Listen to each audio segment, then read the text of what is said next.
Welcome to online classes. Today we will continue your second chapter and last video New Kings and Kingdom lecture 4.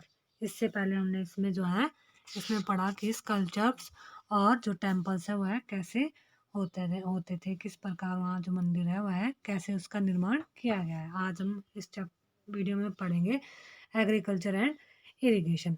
Many of the achievements of the Chols were made possible through new development in irrigation. जो चोल है वह है उनकी क्या है irrigation में बहुत सारी उपलब्धियां उन्होंने हासिल कर ली थी. कृषि के माध्यम से उन्हें बहुत सारी अचीवमेंट्स मिल गई थी. Look at map 2 again. आप जो इसको मैप 2 में देख सकते हैं. Notice that the river Kaveri branches off into several small canals before emptying into the bay of Bengal. आप ये नोटिस करना, उसमें देखना कि जो कावेरी रिवर है जब तक वह बे ऑफ बंगाल में गिरती है उससे पहले वह बहुत सारे छोटे छोटे हिस्सों में कैनल्स में जो है डिवाइड की गई है. These canals overflow frequently depositing fertile soil on their banks. और जो रिवर गंगा है वह इन कैनल्स के द्वारा क्या है उसके किनारों पे क्या है जो फर्टाइल जो सॉइल है उसको प्रोवाइड करवाती है. Water from the canals also provides the necessary moisture for agriculture particularly the cultivation of rice. और इस एरिया में क्या है कैनल्स के पास क्या है जो इस पानी का जो जल है कैनाल्स का जो वाटर है वो क्या प्रोवाइड करवाता है, वहाँ मॉइस्चर प्रोवाइड करवाता है एग्रीकल्चर के लिए. और वह एग्रीकल्चर में क्या है कि वहाँ राइस के लिए है जो मॉइस्चर है सबसे ज़्यादा इम्पोर्टेंट फसलें जो राइस उगाई जाती हैं. Although agriculture had developed earlier in other parts of Tamil Nadu, it was only from the 5th और 6th century that this area was opened up और large scale cultivation. हालांकि क्या है तमिलनाडु के जो दूसरे पार्ट है अदर जो पार्ट है वहाँ पर कृषि पहले से ही क्या है डेवलप हो चुकी थी, पर 5वीं और 6वीं शताब्दी में आकर क्या है इसके इलाके में बहुत बड़े एरियाज में क्या है कृषि की जो है खेती शुरू हुई थी. Forests had to be cleared in some regions. Land had to be labelled on other areas. इस एरिया में क्या है जो कई जगहों पे जो दूसरे इलाकों में जंगलों को क्या है साफ किया जाने लगा और इलाकों में जो ज़मीन है उसको लेवल किया जाने लगा ताकि वहाँ पे एग्रीकल्चर कृषि जो आसानी से की जा सके. In the delta region embankments had to be built to prevent folding and canals had to be constructed to carry water to the fields. जो क्या है और डेल्टा क्षेत्र में क्या है बाढ़ को रोकने के लिए तटबंध बनाए जाने थे और पानी को क्या है खेतों तक ले जाने के लिए नहरों का कैनाल्स का जो है निर्माण किया जाना था. और क्या in many areas 2 crops were grown in a year. और कुछ एरिया में क्या है साल में 2 फसलें उगाई जाती थी. In many case it was necessary to water crops artificially. और क्या है कई जगहों पर जो सिंचाई के लिए क्या है वाटर क्रॉप्स मतलब सिंचाई कृत्रिम रूप से करना जरूरी था, नेसेसरी हो गया था कई जगहों पर. ए variety of methods were used for irrigation. और क्या है इस सिंचाई के लिए उन लोगों ने बहुत सारी जो वेराइटीज़ पद्धतियाँ अपनाई. In some area wells were dug. कुछ एरिया में कुएँ खोदे गए. In other place huge tanks were constructed to collect rain water. और कुछ जगहों पर क्या है तालाब बनाए गए, सरोवर बनाए गए जहाँ पर बारिश का पानी क्या है इकट्ठा किया जाना था. Remember that irrigation work required planning, organising labour and resources, maintaining these works and deciding on how water is to be shared. और क्या है कुछ बनाया और इसमें क्या है रिमेनिंग के लिए सिंचाई के काम में योजना की क्या होती थी ज़रूरत होती थी, जैसे कि श्रम संसाधन रिसोर्सेज को जो है ऑर्गेनाइज करना, लेबर एंड रिसोर्सेज ऑर्गेनाइज उसको जो व्यवस्थित करना, maintaining these works and deciding the water to be share. और वाटर को किस तरह से शेयर किया बंटवारा कैसे किया जाएगा ये सब जो है किया जाता था. Most of the new rulers as well as people living in village took an active interest in these activities. क्या है कि जो नए रूलर्स होते थे और साथ ही साथ जो गांव के रहने वाले लोग थे इन एक्टिविटीज़ में क्या है एक्टिव रहने लगे, सक्रिय रूप से इंटरेस्ट दिखाने लगे। The administration of the emperor, साम्राज्य का जो प्रशासन है वह किस प्रकार का होता था, अब हम इसके बारे में पढ़ेंगे। How was the administration organised, की जो प्रशासन है किस तरह से ऑर्गेनाइज किया जाता है। Settlements of peasant known as और became prosperous with the spread in of irrigation agriculture, जो किसानों की बस्तियां हैं जहाँ वह रहते थे उसको क्या है और वह क्या है और कहलाती थी, और सिंचित खेती के साथ वह क्या बहुत ज़्यादा स्प्रेड हो गई थी, फैल गई थी, बहुत समृद्ध हो गई थी। Groups of such village form large units called Nadu, और जो लार्ज बड़े बड़े जो विलेजेस थे, इस तरह के गांव थे, उसे क्या उसके समूह को कम्युनिटी को क्या बोला जाने लगा था, नाडू कहा जाता था। The village council and the Nadu perform several administrative function including dispensing justice and collecting tax, और क्या है जो ग्राम परिषद और जो नाडू थे न्याय करने और जो है टैक्स जो लेने जैसे कई प्रशासकीय जो है एडमिनिस्ट्रेटिव जो कार्य करते थे।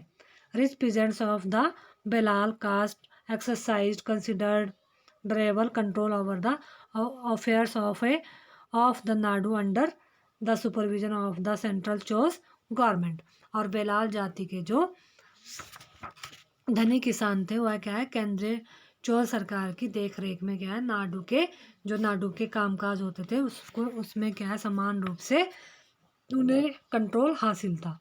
The Cholas kings gave some rich land owners titles like muvendavelan evelan और पीजेंट्स सर्विंग देयर 3 किंग्स और araiyar chief etcetera is marks of respect and entrusted them with important office of the state of the at the centre, और क्या है जो वहाँ के धनी भूस्वामी उनमें से कई धनी जो स्वामी थे चोल राजाओं ने उन्हें क्या है रिस्पेक्ट सम्मान के रूप में मुवेद वेलन मतलब 3 राजाओं को अपनी सेवाएं प्रदान करने वाला वेलन या किसान या आर प्रधान जैसी क्या उपाधियाँ दी थी, और वह केंद्र में महत्वपूर्ण जो राजकीय जो सीट्स होती है उस पर उन्हें दी गई थी।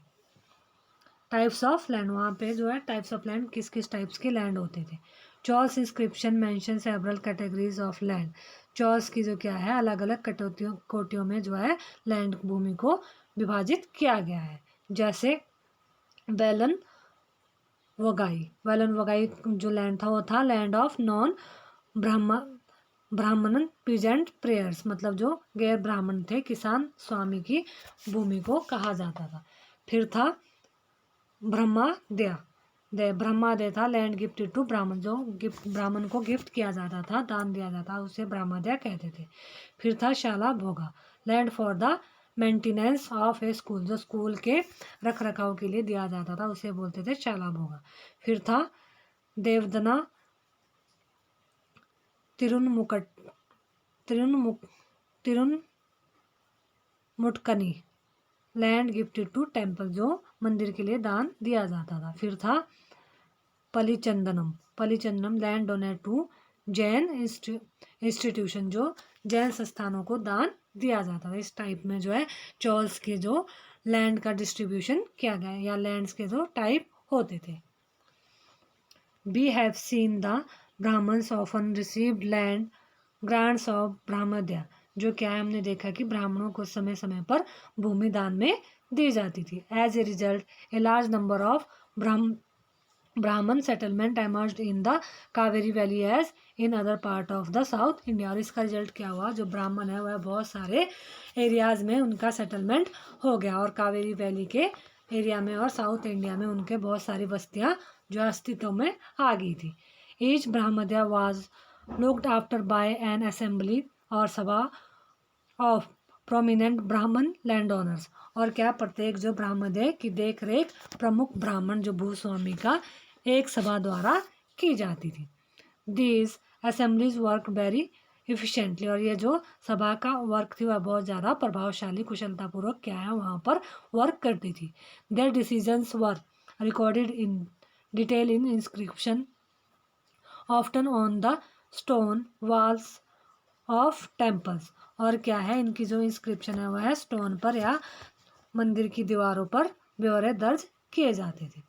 Association of traders known as nagaram also occasionally performed administrative function is in town, और क्या है नगरम के नाम से ज्ञात व्यापारियों का संघ भी अक्सर शहरों में प्रशासनिक कार्यों से क्या है संपादित करते थे, मतलब जो व्यापारी थे वह भी प्रशासनिक कार्य को करते थे। Inscription from Uttaramerur in Chingleput district Tamil Nadu provide details of the way in which the sabha was organised. Tamil Nadu के चिंगलपुट जिले में क्या है उत्तर मैरूर से प्राप्त अभिलेखों से इस बात का क्या है वर्णन मिला है कि ब्राह्मणों की सभा का संगठन कैसा होता था। The sabha had separate committee to look after irrigation works, gardens, temple etcetera. जो सभा का लीडर्स था, सभा वह क्या है सिंचाई के कामकाज, बगीचों, बाग बगीचों, मंदिर इत्यादि की देखरेख के लिए क्या है सभा में विभिन्न जो कमेटी बनाई होती थी। Names of these eligible to be members of these committees were written on small ticket of palm leaf. जो इसमें सदस्यता के लिए जो लोग योग्य होते थे उनके नाम क्या है पाम लीफ पर, ताम्र के जो ताल पत्र जो होते थे, पाम के जो लीफ पत्ते होते थे उस पर लिखे जाते थे। और this ticket were put into an earthen work pot, और यह क्या है एक मिट्टी के बर्तन में इन्हें रख दिए जाते थे। From which a young boy was asked to take out the ticket, और क्या है किसी एक लड़के को, छोटे लड़के को हर समिति में एक के बाद एक टिकट निकालने को क्या है ticket 1 by 1 for each committee, हर समिति में क्या है समिति के लिए अलग अलग टिकट निकालने के लिए उसे कहा जाता था। और उन टिकट पर जिसका भी नाम होता था वह जो पर्सन है वह उस कमेटी को जो है संभालता था, उसका क्या होता था वह मुखिया होता था, या उसका वह काम उसका जैसे इरिगेशन कमेटी है उसका जो मुखिया है या काम देखने वाला है वह उस व्यक्ति को बनाया जाता था। Today we will finish your chapter 2nd and next video we will start chapter 3rd in history.